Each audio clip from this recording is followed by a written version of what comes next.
అక్కయ్య, మా వసు కొడుకు పెళ్ళి మీ ఊర్లోనేగా. నేను 2 రోజుల ముందు నీ దగ్గరికి వస్తా. ఎన్నాళ్ళయిందో నీ దగ్గర 2 రోజులు ఉండి ఉత్సాహంగా చెప్తున్న శశితో, అవును కదా, మీకు వసు కార్డు వేసి ఫోన్ చేసి చెప్పింది. మరి మీ ఆయనో? అడిగింది శశి అక్క ఉష. ఆయన పెళ్లి వాళ్లతో వస్తారు. పెళ్ళయ్యాక ఉండడం నాకు అవ్వదు. మళ్ళీ వ్రతానికి హైదరాబాద్ వచ్చేయాలి కదా. అందుకే ముందు వద్దామని. స్టేషన్ నుంచి నేను వచ్చేస్తానులే, ఎవరూ రావద్దు ఆగకుండా చెప్తున్న శశితో, అలాగే, రైలు ఎక్కగానే ఫోన్ చేయి అంటూ ఫోన్ పెట్టేసింది ఉష. తాను వస్తున్నానని చెప్తే ఎంతో ఆనందపడుతుందనుకున్న అక్క ఏదో నీరసంగా సరే అన్నాదేమిటి అనిపించినా అంతగా పట్టించుకోలేదు శశి. శశి, ఉష అక్కా చెల్లెళ్ళు. ఉషా భర్త సూర్యం ఆంధ్ర యూనివర్సిటీలో ప్రొఫెసర్గా రిటైర్ అయ్యారు. వైజాగ్ లాసెన్స్ బేలో ఇల్లు, మంచి పెన్షను, పిల్లలు అమెరికాలో సెటిల్ అయ్యారు. శశి భర్త చంద్రం రాష్ట్ర ప్రభుత్వంలో మామూలు స్థాయిలో చేసి రిటైర్ అయ్యాడు. శశి కూడా కాలక్షేపం కోసం దగ్గరలో ఉన్న స్కూల్లో టీచర్గా చేరి ప్రిన్సిపల్గా రిటైర్ అయ్యింది. సైనిక్పురి దగ్గర చిన్న ఇల్లు కట్టుకున్నారు. వాళ్ళ పిల్లలు ఇద్దరూ హైదరాబాద్లోనే విడిగా ఉంటారు. వసు అనబడే వసుంధర శశి ఆడపడుచు. ఆమె కొడుకు పెళ్లి వైజాగ్లో జరుగుతోంది. అక్క చెప్పినట్టే శశి ట్రైన్ ఎక్కే ముందు ఫోన్ చేసి చెప్పింది. ఉదయం రైలు దిగగానే ఆటోలో అక్క ఇంటికి వెళ్ళింది. శశి వెళ్ళేసరికి 7 అవుతుంది. ఆటో దిగుతుంటే ఉషా చీపురు పట్టుకొని గుమ్మం దగ్గర చిమ్ముతుంది. చెల్లిని చూడగానే ప్రేమగా రావే అంటూ లోపలికి పిలుచుకెళ్ళింది. ఇంట్లో అడుగు పెడుతూనే దడుచుకుంది శశి. హాల్లో సోఫాల నిండా బట్టలు కుప్పలుగా ఉన్నాయి. మధ్యలో టీపాయ్ మీద న్యూస్ పేపర్ల కుప్పలు. ఎక్కడ కూర్చోవాలో తెలియదు. తన బ్యాగ్ ఓ పక్కన పెట్టి డైనింగ్ టేబుల్ దగ్గర కుర్చీలో కూర్చుందామని చూస్తే అంతా మెతుకులు, చెత్త. అదేమీ పట్టించుకోకుండా వంటింట్లోకి వెళ్ళి కాఫీ పెడతాను అంటూ ఉష ఒక కుర్చీ లాగి పక్కనే ఉన్న టవల్తో తుడిచి శశిని కూర్చోమంది.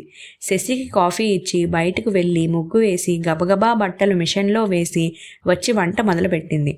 ఉషని హఠాత్తుగా ఎవరైనా చూస్తే ఆమె పనిమనిషి అనుకుంటారు.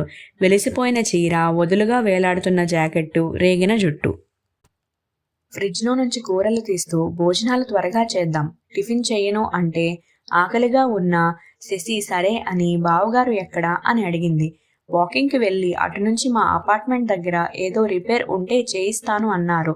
1 గంటలో వస్తారు అంది. కూరలు నేను తరుగుతాను అక్క, నువ్వు స్నానం చేసిరా అంటూ శశి కూరలు అందుకుంది. ఉష స్నానం చేసి వచ్చేలోగా పనమ్మాయి వచ్చింది. ఇంకా ఉష ఆమె వెనకాలే తిరుగుతూ ఇక్కడ తుడవలేదు, గిన్నెలు సరిగ్గా కడవలేదు అని ఒకటే నస. నువ్వు ఇచ్చే జీతానికి ఇదే ఎక్కువ అంటూ ఆ అమ్మాయి విరుపులు విచిత్రంగా అనిపించింది శశికి. ఆ అమ్మాయి వెళ్ళాక సగం పని ఉషే చేస్తుంటే, ఎందుకక్క అన్నీ నువ్వు చేస్తావు, ఆ అమ్మాయి చేత చేయించు అంది శశి.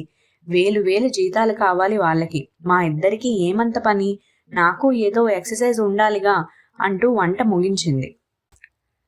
ఉన్న 2 రోజుల్లో శశి గమనించింది ఏంటంటే అక్క ప్రతి పైసా లెక్క చూడడం, పెన్షన్ మీద బతకాలి అంటూ ఏది చౌకో అది తినడం, మంచి బట్టలు లోపల పెట్టి పాతవి తీసి అవే కట్టడం, ఆఖరికి కారు తీయాలంటే పెట్రోల్ ఖర్చని బావని బస్లో తిరగమనడం. శశికి అనుమానం వచ్చింది. నిజంగా వీళ్ళు డబ్బుకి ఇబ్బంది పడుతున్నారా అని అనిపించింది.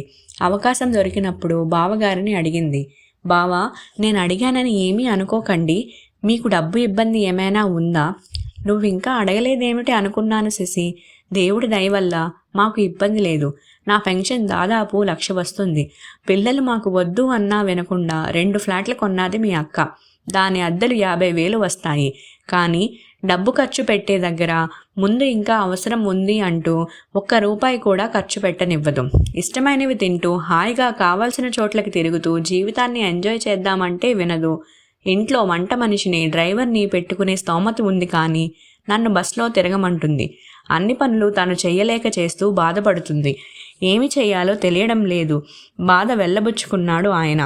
పెళ్లి హడావిడి అయ్యాక శశి 2-3 సార్లు అక్కకి ఫోన్ చేసి వాళ్ళ ఇంటికి ఆహ్వానించింది. ఉషకి కూడా ఇంట్లో చేసుకొని విసుగు వచ్చింది. పైగా సూర్యం కూడా ఎక్కడికి వెళ్ళక చాలా రోజులు అయ్యింది. వెళ్దాం అనడంతో ఇద్దరు హైదరాబాద్ వచ్చారు. స్టేషన్లో శశి భర్త చంద్రం వీళ్ళ కోసం ప్లాట్ఫామ్ మీద వేచి చూస్తున్నాడు. వీళ్ళు రైలు దిగగానే, రండి, వెల్కమ్ టు హైదరాబాద్, మీ చెల్లెలు మీకోసం ఇంట్లో ఎదురు చూస్తుంది అని ఆహ్వానిస్తుంటే వీళ్ళ సామాను చంద్రం పక్కన ఉన్న వ్యక్తి పట్టుకున్నాడు. ఉష అది చూసి అయ్యో మన సామాను అంటూ కంగారు పడుతుంటే చంద్రం నవ్వుతూ మనవాడే వదిన, సాయి మన డ్రైవర్ అన్నాడు. డ్రైవరే అంటూ నోరు వెళ్ళబెట్టింది ఉష. కారు ఇంటి ముందు ఆగాక అందరూ దిగారు. కాలనీ అంతా చెట్లు, విలాసమైన రోడ్లు, నీట్గా ఉంది. శశి చంద్రంల ఇల్లు చిన్నదైనా చూడముచ్చటగా ఉంది. మేము మీ పిల్లల పెళ్ళిళ్ళకి వచ్చాం, ఇల్లు కొత్తగా ఉంది, ఏమైనా మార్పులు చేశారా అన్న సూర్యంతో ఏమీ లేదు అన్నగారు, కాస్త రెగ్యులర్గా రిపేర్లు చేయించడం, 5 ఏళ్ళకి ఒకసారి రంగులు వేయించడం అంతే అన్నాడు చంద్రం. తమ ఇంటికి రంగులు ఎప్పుడు వేయించాం అని ఉష ఆలోచిస్తే 15 ఏళ్ళు అయ్యింది. రిపేర్లు చేయించి కూడా చాలా కాలం అని గుర్తుకు వచ్చింది. అందుకే ఇల్లు పెచ్చులూడిపోయి పాతగా ఉంది అని అనుకుంది. ఇంటి లోపలికి అడుగు పెడుతుంటే హాయిగా అనిపించింది. తక్కువ సామాను ఉన్నా అన్నీ శుభ్రంగా సర్ది ఉన్నాయి. సోఫాలు, వాటి మీద కుషన్లు, కిటికీలకు తెల్లటి కర్టెన్లు వేసి ఎక్కడా బూజు లేకుండా, దుమ్ము లేకుండా నీట్గా ఉంది. సాయి సామాన్లు తీసుకొచ్చి ఒక బెడ్రూమ్లో పెట్టాడు. డైనింగ్ టేబుల్ మీద ప్లేట్లు, గ్లాసులు అమర్చి ఉన్నాయి. మధ్యలో ఒక చిన్న బ్యాజ్లో ఇంట్లో పూసిన తెల్ల, ఎర్ర గన్నేరు పెట్టి ఉన్నాయి. ఇంట్లోంచి మంచి అగరబత్తి పరిమళం వస్తోంది. ప్రయాణం బాగా జరిగిందా అంటూ పలకరించిన శశిని చూసి ఉషకి సిగ్గు వేసింది. అప్పటికే స్నానం చేసి ఇస్త్రీ చేసిన నూలు చీర కట్టుకుంది. తల శుభ్రంగా దువ్వుకొని చిన్న క్లిప్ పెట్టుకుంది. పూజ కూడా అయినట్లు ముఖాన బొట్టు, కింద చిన్న కుంకుమ బొట్టు ఉంది. ఉషకి తాను శశి వచ్చినప్పుడు ఎలా ఉందో గుర్తుకు వచ్చి సిగ్గేసింది. అక్క, ఫ్రెష్ అయ్యి రండి, టిఫిన్ రెడీగా ఉంది అంది. ఏకంగా స్నానం చేస్తాను అని అంటే బాత్రూమ్ చూపించింది. లోపల శుభ్రమైన టవలు, కొత్త సబ్బు, కొత్త టూత్ బ్రష్, పేస్ట్, చిన్న నాప్కిన్ అన్నీ ఉన్నాయి. బాత్రూమ్ కూడా మంచి ఫ్రెషనర్ వాసన వస్తూ మెరుస్తోంది. ఉష, సూర్యం స్నానం చేసి తయారై వచ్చేసరికి టేబుల్ మీద టిఫిన్లు పెట్టి ఉంచారు. ప్రయాణం చేసి వచ్చారేమో, ఇద్దరికీ ఆకలిగా ఉంది. శశి, చంద్రం కూడా కూర్చున్నారు. అందరూ కూర్చోగానే ఒక ఆమె 30-40 మధ్యలో ఉంటుంది. ఇడ్లీ, వడ, చట్నీ, సాంబార్ అన్నీ ప్లేట్లలో, గిన్నెల్లో సర్ది పెట్టింది. చూస్తే పనమ్మాయిలా లేదు. ఎవరు ఈ అమ్మాయి అని అడగడానికి సంకోచించి, ఇంత పొద్దున్న హోటల్ నుంచి తెప్పించావా శశి ఆశ్చర్యంగా అడిగింది ఉష. హోటలా? నా చెలికెత్త సువర్ణ ఉండగా హోటల్ ఎందుకు దండగా అని అంది శశి. అందరూ నవ్వేశారు. టిఫిన్ తిని లేచేలోగా అందరికీ కాఫీ తీసుకొచ్చి ఇచ్చింది సువర్ణ. వీళ్ళు కాఫీ తీసుకొని సోఫాలో కూర్చొని కబుర్లు చెప్పుకుంటుంటే సువర్ణ బల్ల అంతా సర్దింది. ఈలోగా సాయి కూడా వస్తే వాళ్ళిద్దరూ టిఫిన్ తిన్నాక సువర్ణ వంటింట్లోకి వెళ్ళింది. సాయి వచ్చి, సార్ వెళ్ళనా అని అడిగాడు చంద్రం శశి వంక చూసి. వెళ్ళు సాయి, ఇవాళ ఇంకా అవసరం లేదు, మేం రెస్ట్ తీసుకుంటాం అన్నాడు. అతను సువర్ణతో చెప్పి వెళ్తుంటే ప్రశ్నార్థకంగా చూస్తున్న అక్కతో, సాయి సువర్ణ భర్త, అతను ఆటో నడుపుతాడు, మాకు కావాలంటే కార్ డ్రైవింగ్కి వస్తాడు అంది. సువర్ణ కూడా 1 గంటలో చకచక పనులన్నీ చేసి వండిన వంట అంతా కంచాలు, గ్లాసులతో సహా బల్ల మీద పెట్టి, అమ్మా వెళ్తాను, సాయంత్రం త్వరగా వస్తాను అంటూ వెళ్ళింది. అన్ని పనులు ఆ అమ్మాయి చేస్తే నువ్వేం చేస్తావు నవ్వుతూ అడిగిన అక్కతో, 30 ఏళ్ళు ఇంట్లో పని, స్కూలు, పిల్లల పని చేసి అలసిపోయాను అక్క. ఉద్యోగం విరమణ అంటే పూర్తి రిటైర్మెంట్. నాకు నచ్చిన సినిమాలు చూస్తా, పుస్తకాలు చదువుతా, ఫ్రెండ్స్తో మాట్లాడతా, నాకు నచ్చినట్టు ఉంటా. మరి సువర్ణ అంతా చేస్తుందిగా, జీతం ఎక్కువ ఇస్తావా అన్న ప్రశ్నకి చంద్రం సమాధానం చెప్పాడు. సాయి, సువర్ణలకి 2 పిల్లలు. వాళ్ళు శశి స్టూడెంట్స్, చాలా బాగా చదువుతారు. మొదట సువర్ణ మా దగ్గర పనికి చేరినప్పుడు వాళ్ళకి ఈ స్కూల్లో చదివించే శక్తి లేక గవర్నమెంట్ స్కూల్లో చదివేవాళ్ళు. శశి తన స్కూల్ వాళ్ళతో మాట్లాడి ఫీజు తక్కువ చేయించింది. ఆ ఫీజు కూడా శశియే కట్టింది. ఇప్పుడు సువర్ణ కూతురు బీటెక్ చేసి విప్రోలో ఉద్యోగం, కొడుకు MBBS 3వ సంవత్సరం. ఇప్పటికీ వాడి చదువుకి సాయం చేస్తుంది. సువర్ణ జీతం వేరే, నెలకి 10,000 అని అన్నాడు. కళ్ళు తేలేసింది ఉష. 10,000? మీ ఇంట్లో డబ్బులు చెట్లకేమైనా కాస్తున్నాయా ఎగతాళిగా అడిగింది. చెట్లకి ఏమి కాస్తున్నాయో చూసావా అక్క? మా ఇంట్లో అన్ని కూరలు పళ్ళు కాస్తాయి. ఆ పని కూడా సువర్ణే చేస్తుంది. ఉదయం ఇంట్లో కాఫీ నుంచి అన్ని పనులు తనే చేస్తుంది. సరుకులు చూసుకొని కావాలంటే తేవడం, బట్టలు సర్ది అవసరమైనవి ఇస్త్రీకి ఇవ్వడం ఒకటేమిటి, సమస్తం చేస్తుంది. మా పిల్లలు శని ఆదివారాలు ఇక్కడికి వస్తే వాళ్ళకి ఇష్టమైన కారపూస బూందీ లాంటివి చేసి డబ్బాల్లో ఇస్తుంది. అసలు సువర్ణ ఒక్క పూట రాకపోతే నాకు గడవదు. ఆ అమ్మాయి మా ఇంట్లో ఒక భాగం. పిల్లల పెళ్ళిళ్ళకి పురుళ్ళకి ఎంత చేసిందో నా మాటల్లో చెప్పలేను. సాయి ఆటో కొనుక్కున్నాడు. కానీ మేము ఎప్పుడు రమ్మంటే అప్పుడు వస్తాడు. డబ్బులు అడగడు, ఇచ్చినా తీసుకోడు. అందుకే అన్నీ కలిపి సువర్ణ జీతం అంతా అంది శశి.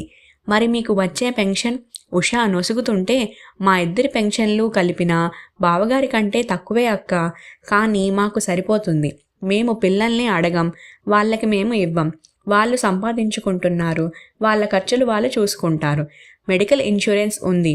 రిటైర్ అయినప్పుడు వచ్చిన డబ్బులు మా పేరు మీదే డిపాజిట్ చేశాం. ఎమర్జెన్సీకి ఉంటాయి. ఇప్పుడు మేము డబ్బు అంతా ఆదా చేసి ఎవరికి ఇవ్వాలి? దాన ధర్మాలు చేసినా ఎక్కడో అనాథ శరణాలయాలకి వెళ్ళి ఒక పూట తిండి 4 పాత బట్టలు ఇచ్చినా ఏమవుతుంది? మన ఇంట్లో పనిచేస్తున్న వాళ్ళు కూడా పేదవాళ్లే. సాయం చేస్తే వీళ్ళ బతుకులు బాగుపడతాయి. దానికి తగ్గ ఫలితం మనం కళ్ళారా చూడవచ్చు. మనం డబ్బు దాచి పిల్లలకి ఎంతని ఇస్తాం? దానికి లిమిట్ ఏముంది? చదువు చెప్పించాం. వాళ్ళు సంపాదించుకుంటే వాళ్ళకి డబ్బు విలువ తెలుస్తుంది. శశి చెప్పింది విని సూర్యం కూడా, నువ్వు చెప్పింది 100% నిజం శశి. ఎక్కడికో వెళ్ళి తెలియని వారికి సాయం చేసే కంటే నీ ఎదురుగా ఉన్న వీళ్ళకి చేయడం కరెక్ట్ అన్నాడు. ఈ మాటలు విని ఉష ఆలోచనలో పడింది. శశికి కావాల్సింది కూడా అదే. భోజనాలయ్యాక అందరూ కాసేపు విశ్రాంతి తీసుకొని లేచారు. మళ్ళీ సువర్ణ వచ్చి పకోడీలు వేసి టీ పెట్టి ఇచ్చి సాయంత్రం వంట కూడా చేస్తోంది. శశి వైజాగ్లో ఉన్న కాసేపు తను ఇంటి పని అని వంట పని అని ఒక్క నిమిషం కూడా కూర్చొని కబుర్లు చెప్పకుండా విసుగ్గా తిరిగిన విషయం గుర్తుకు వచ్చింది ఉషకి. అదే శశి చక్కగా తమతో కూర్చొని స్థిమితంగా కబుర్లు చెప్తోంది. సాయంత్రం స్నానాలు చేసి బయట కుర్చీలు వేసుకొని కూర్చున్నారు నలుగురు. సువర్ణ చెట్లలో పాదులు సరిచేసి ఆకులు తీసి శుభ్రం చేసింది. సన్నజాజి పూలు కోసి శశికి ఇస్తే దండ కట్టి అక్కకి ఇచ్చి తను కూడా పెట్టుకుంది. వీళ్ళు కబుర్లు చెప్పుకుంటుంటే బయట మోటార్ సైకిల్ ఆగింది. ఒక అబ్బాయి అమ్మాయి లోపలికి వచ్చారు. గుడ్ ఈవినింగ్ టీచర్ అంటూ. సువర్ణ పిల్లలు జ్యోతి దీపు అంటూ పరిచయం చేసింది శశి. దీపు అన్న అతను చంద్రం చేయి పట్టుకొని పల్స్ చూస్తూ, మందు వేస్తున్నారా? బీపీ కొంచెం ఎక్కువగా ఉంది. చుట్టాలు వచ్చారని అన్నీ పెట్టేస్తున్నారా టీచర్ అంటూ శశి వంక చూశాడు. పర్లేదులే దీపు, ఒకరోజు తింటే ఏమీ అవ్వదు. మీ సార్ని వదిలే అని. ఈ మధ్య చంద్రానికి కొంచెం బీపీ పెరిగింది. పిల్లలు దీపుకి అప్పచెప్పారు. తనేమో మరీ స్ట్రిక్ట్. నవ్వుతూ అంది శశి. బల్ల మీద పకోడీలు ఉన్నాయి, ఇద్దరూ తినండి. దీపు, నీకు పరీక్ష ఉన్నట్లుంది రేపు. ఇంటికి వెళ్ళి శ్రద్ధగా చదువు అన్న శశిని చూసి అలాగే టీచర్ అంటూ లోపలికి వెళ్ళారు ఇద్దరు. ఇది అంతా వింతగా ఉంది ఉషకి. ఇదేమిటి తల్లి, ఆ కుటుంబం మొత్తాన్ని నువ్వే దత్తత తీసుకున్నావా? ఈ రకంగా దోచిపెడుతున్నావు అంది ఉష. దీపు ఉండబట్టి మొన్న చంద్రానికి ప్రమాదం తప్పింది. సరిగ్గా సమయానికి హాస్పిటల్కి తీసుకువెళ్ళాడు. లేకపోతే తనకి పెరిగిన బీపీకి హార్ట్అటాక్ వచ్చేది. మా పిల్లలు ఇక్కడే ఉన్నా వాళ్ళ ఆఫీస్ పనులు వాళ్ళవి. అదీ కాక సువర్ణ కుటుంబం మమ్మల్ని చూసుకుంటారని ధైర్యం. మాకు కూడా పిల్లల దగ్గర ఆ హడావిడిలో ఉండే కంటే ఇక్కడ ప్రశాంతంగా ఉండడమే ఇష్టం. కుదిరినప్పుడు మేము వెళ్తాం, వాళ్ళు వస్తారు. ఓపిక ఉన్నంత వరకు ఇలానే ఉంటాం. నేను చెప్పానని బాధపడకు, కానీ మొన్న వచ్చినప్పుడు చూశాను. పని ఆమెకి ఇంకో 1000 ఇవ్వాలని అన్ని పనులు నువ్వే చేసుకొని అలసిపోతున్నావు. మంచి చీరలు పాడవుతాయని బీరువాలో పెట్టి పిచ్చివి కడుతున్నావు. ఎప్పుడు కట్టుకుంటావు అవన్నీ? నిజంగా మనకి ఏమన్నా అయితే అవన్నీ ఎవరికో పనిచేయడమేగా. నీకు కారులో తిరిగే స్తోమత ఉంది, కానీ బావగారిని బస్సులో వెళ్ళమంటావు. ఆయనకి కూడా వయసు పెరిగి ఓపిక తగ్గలేదా? కూరలు ఇంటి పక్కనే పెద్ద షాప్లో రేటు ఎక్కువని మార్కెట్కి పంపుతావు. ఇద్దరికీ ఎంత ఎక్కువ అవుతుంది? పక్క షాపు వాడు కూడా బతకాలిగా. మీ పిల్లలు అమెరికాలో సెటిల్ అయ్యారు. నువ్వు కొన్న ఆ ఫ్లాట్స్ వాళ్ళకి అక్కర్లేదు. నువ్వు ఉన్నన్ని రోజులు వాటిని చూస్తావు. తర్వాత ఎలాగో అమ్మేసేదిగా. ఆ మాత్రానికి రిపేర్లు అది ఇది అని నువ్వు ఎందుకు అంత హైరానా పడాలి? కావాలంటే ఆ ఫ్లాట్లో నువ్వే ఉండు. పెద్ద ఇల్లు చెయ్యలేము అని అనుకుంటే అమ్మేయండి. రూపాయి కూడబెట్టి అవసరం లేని పిల్లలకి ఇచ్చే కంటే ఆ డబ్బుతో నువ్వు బావగారు హాయిగా సుఖపడండి. కావలసిన ప్రదేశాలకి తిరగండి. దాన ధర్మాలు చెయ్యండి. ఇలా అవసరమున్న పేద పిల్లల్ని చదివిస్తే పుణ్యం పురుషార్థం. నేను ఈ మధ్య ఒక వ్యాసం చదివాను. Indian senior citizens are dying rich but not living rich అని. దాని ప్రకారం మన ఇండియాలో ఉన్న వయోవృద్ధులు చాలామంది డబ్బు ఉన్నా ఖర్చు పెట్టక పేదగా బతికి చనిపోయాక ఆ ధనం పిల్లలకి ఇవ్వాలని దాస్తున్నట్టు తెలుస్తోంది. ఆదా చేయడం, ఆస్తులు ఏర్పరచుకోవడం మంచిదే, చెయ్యాలి కూడా. కానీ ఆ ఆస్తులు నువ్వు అనుభవించకుండా ముందు తరాల కోసం దాచడం అవివేకం. పిల్లలకి ఇవ్వాల్సిన ఆస్తి ఇచ్చేయి. అది ఉంచుకుంటారా అమ్ముకుంటారా అనేది ఇంకా వాళ్ళిష్టం. నువ్వు దానికి కాపలాదారుడుగా ఉండొద్దు. జీవించినంతకాలం హాయిగా ఉండు. నువ్వు తిను, నలుగురికి పెట్టు. ఎవరి సంతోషం కోసమో కాదు, నీ తృప్తి ఆనందం కోసం, నీ కోసం జీవించు. నువ్వు కూడబెట్టిన డబ్బును నువ్వే అనుభవించు. ఆగి అక్కవంక చూసింది శశి. నిజమే శశి, పిల్లలు కూడా ఇదే చెప్తారు. మా సంపాదన మాకు చాలు, ఉన్న డబ్బుతో మీరు హాయిగా సుఖపడండి అని. నిన్ను చూశాక నాకు అనిపిస్తోంది, 100కి 1000కి లెక్క చూసుకొని కష్టపడడం నిజంగా అవసరమా అని. ఒక్కసారిగా మారిపోవడం కష్టమే కానీ నెమ్మదిగా మా సుఖానికి డబ్బు ఖర్చు పెట్టడం మొదలు పెడతాను అన్న ఉషని చూసి, చంద్రం, ఇక్కడేదో పెద్ద మాల్ ఉందంటగా, రేపు అక్కడికి వెళ్ళి 4 జతల బట్టలు షూషు కొనుక్కొని దారిలో హోటల్లోనే భోంచేసి అంటున్న సూర్యాన్ని మధ్యలోనే ఆపి, మొన్ననేగా ఒక షర్ట్ కొన్నారు, ఇప్పుడు అవసరమా? కోపంగా అంటున్న ఉషని బిత్తరపోయి చూస్తున్న సూర్యాన్ని చూసి పకపకా నవ్వింది ఉష. ఆమెతో జతకలిపారు అందరూ.